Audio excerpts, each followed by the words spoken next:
بسم اللہ الرحمن الرحیم ناظرین السلام علیکم۔ YouTube news channel Kharian gazette میں ہوں گل بخشال۔ ناظرین درخواست گزار ہوں کہ میرے چینل کو سبسکرائب کریں، دوستوں کے ساتھ شیئر کریں اور چینل کی گھنٹی ضرور بجائیں۔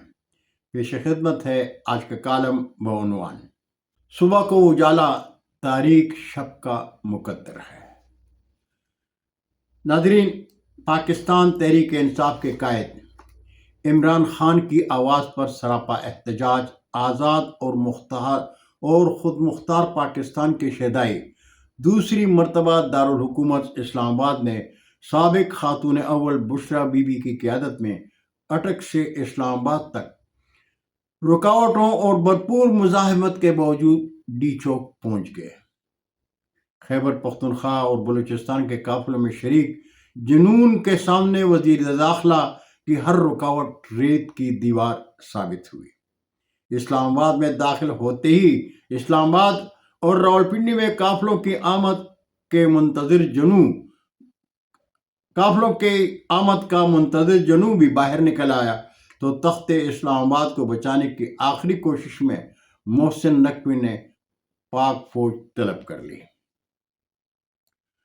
بشرا بی بی پہلی بار عملی سیاست میں آئیں اور ریلی کی قیادت کر رہی تھیں۔ بشرا بی بی نے قافلے کے شرکاء سے خطاب کرتے ہوئے کہا، جب تک خان ہمارے پاس نہیں آئیں گے مارچ ختم نہیں ہوگا۔ بشرا بی بی نے قافلے سے وعدہ لیتے ہوئے کہا، بات صرف عمران خان کی رہائی کی نہیں، اس ملک میں خوبصورت آزاد اور جمہوری مستقبل کی ہے۔ احتجاجی ریلی کا بڑا حصہ خیبر پختونخوا اور بلوچستان سے اسلام آباد پہنچا تھا۔ پہلی ریلی میں خیبر پختونخوا تنخواہ تھا، اس مرتبہ بلوچستان کے بلوچ بھی وزیر اعلیٰ خیبر پختونخوا امین گنڈاپور اور بشرا بی بی کے ساتھ قافلے میں کنٹینرز، پولیس کے ناکوں، خندقوں اور آنسو گیس کی شیلنگ کے باوجود اسلام آباد کی ڈی چوک میں محسن نقوی کی فورس کے مقابل پہنچے۔ نکاح پوش ماشاء اللہ کا دفاع کرنے والے تخت اسلام آباد کے ترجمانوں کا کہنا ہے کہ سندھ اور پنجاب سے لوگ عمران خان کے لیے نہیں نکلے، لیکن وہ یہ نہیں بتا رہے کہ ہم نے قیدی نمبر 804 کے خوف سے پورے پنجاب کی شہروں پر خندقیں کھود کر کنٹینر لگا کر ہر شہر کے شہریوں کو اس کے شہر تک محدود کر دیا ہے۔ شاہراہوں اور شہروں میں شادی ہال، ریستوران، ہوٹل، فروٹ اور سبزی منڈیاں بند کی ہیں۔ یہ جھوٹ ہے کہ لوگ نہیں نکلے، لوگ نکلے تھے، لیکن انہیں اسلام آباد جانے کا راستہ نہیں ملا۔ اس کے باوجود تحریک انصاف کی قیادت اور بڑی تعداد میں کارکن غیر معروف راستوں سے اسلام آباد پہنچ چکے تھے۔ جو پنجاب اور سندھ میں محصور ہو کر رہ گئے تھے وہ شاہراہوں سے رکاوٹیں ہٹوائے جانے کے منتظر تھے۔ اسلام آباد کے بلیو ایریا تک قافلے پہنچے تو محسن نقوی کی فورس نے ان پر تاریخ کی بدترین شیلنگ اور ہوائی فائرنگ کی، لیکن قافلے آگے بڑھتے رہے اور پھر پاک فورس نے انہیں اپنے گناؤنے منصوبے کے مطابق ڈی چوک تک جانے کا راستہ دیا۔ قافلے والوں نے پاک فورس کو گلے لگایا، لیکن وہ نہیں جانتے تھے کہ ان کے ساتھ ہونے کیا جا رہا ہے۔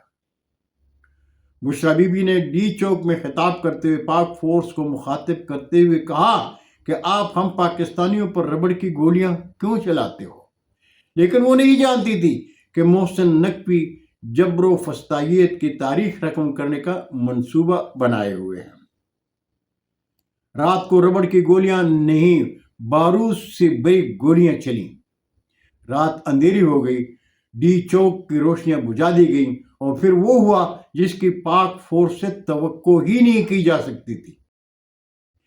رجیم کے فورس نے نواز شریف کے دور وزارت اعلیٰ کی وہ یاد تازہ کر دی جب بے نظیر بھٹو کے جیالوں کو لاہور میں براہ راست گولی کا نشانہ بنایا گیا تھا۔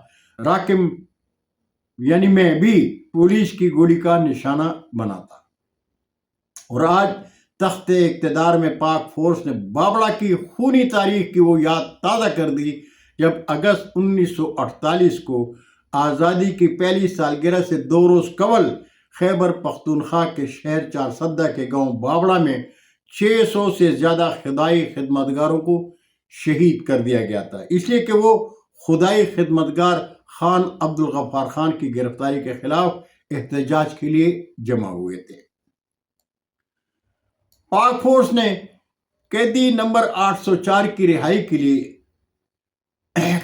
سراپا احتجاج پاکستانیوں پر براہ راست گولی چلائی، معصوم نہتے پاکستانیوں کو شہید کیا۔ قافلے کی قائد بشرا بی بی کو زندہ جلانے کے لیے ان کے کنٹینرز کو آگ لگائی دی، لیکن خوش قسمتی سے وہ کنٹینر میں نہیں تھی۔ دنیا جانتی ہے ایسے حالات و واقعات تو پاکستان میں مظلوموں کے خون سے لکھی تحریر میں قوم کی لکھی تاریخ ہے۔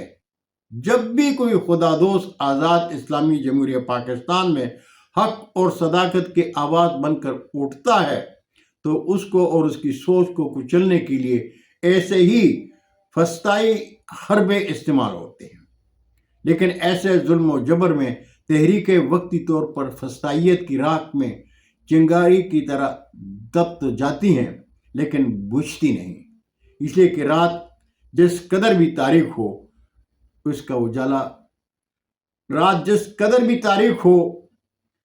صبح کا اجالا اس کا مقدر ہے۔ بہت شکریہ ناظرین، زندگی نے ساتھ دیا تو برقی راتیں میں پھر ملاقات ہوگی۔ اجازت چاہوں گا۔ اللہ ہم سب کے پاکستان کا حامی و ناصر ہو۔ پاکستان زندہ باد۔